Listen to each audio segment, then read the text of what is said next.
امام علی علیہ السلام اللہ کے بندوں کو انسانی دماغ کی طاقت کے بارے میں بتا رہے تھے۔ اتنے میں ایک شخص پوچھنے لگا، یا علی، کیا انسان کسی دوسرے انسان کے بولے بغیر اس کے دماغ کی بات سن سکتا ہے؟ بس یہ کہنا تھا تو امام علی علیہ السلام نے فرمایا، ہاں، یاد رکھنا انسان کے پاس صرف یہ 5 حواس نہیں جس سے وہ دیکھتا، سنتا، چکھتا، سونگتا یا چھوتا ہے، بلکہ اللہ نے ان حواس سے مبرہ بھی ایک حواس کو خلق کیا۔ وہ کہنے لگا، یا علی، وہ حواس کون سا ہے اور کیسے ہو سکتا ہے کہ دوسرے انسان کی بات بغیر کہے دوسرا انسان سن لے؟ امام علی علیہ السلام نے فرمایا، یاد رکھنا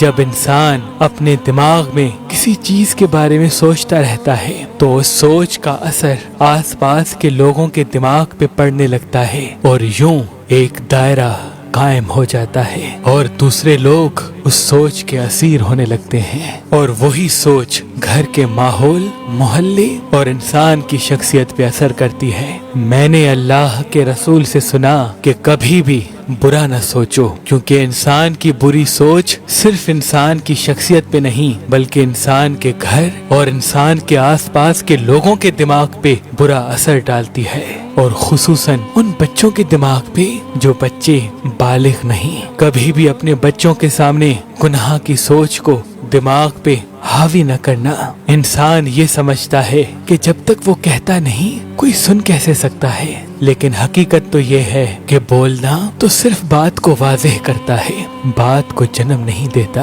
اللہ نے انسان کے دماغ میں ایسی طاقت عطا کی جو کسی کے بھی دماغ کے چلتے ہوئے خیالات کو معلوم کر سکتی ہے۔ تو اس نے کہا، یا علی، اس طاقت کو کیسے بڑھایا جائے، ہر کسی کے خیالات کو کیسے سمجھا جائے؟ امام علی علیہ السلام نے فرمایا، یہ طاقت تقویٰ اور پرہیزگاری سے بڑھتی ہے۔ یاد رکھنا، اپنے نفس کو پاک رکھو اور جتنا ہو سکے حاضر دماغ رہ کر لوگوں کے احساسات اور جذبات پہ غور و فکر کرو، اور اللہ کے مخلوق کے درد کو اپنا درد سمجھو، اور جب بھی کسی انسان کو دیکھو تو یا علیم و یا کلیم پڑھ کر پھر دیکھو۔ جب یہ اوصاف تمہارے وجود میں پائے جائیں گے تو تمہارے دماغ کی طاقت جس سے تم دوسروں کے دماغ کے خیالات جان سکتے ہو تم میں بڑھتی جائے گی، اور یوں تم بغیر سنے لوگوں کی باتوں کو معلوم کر سکو گے، لوگوں کی باتوں کو معلوم کر سکو گے،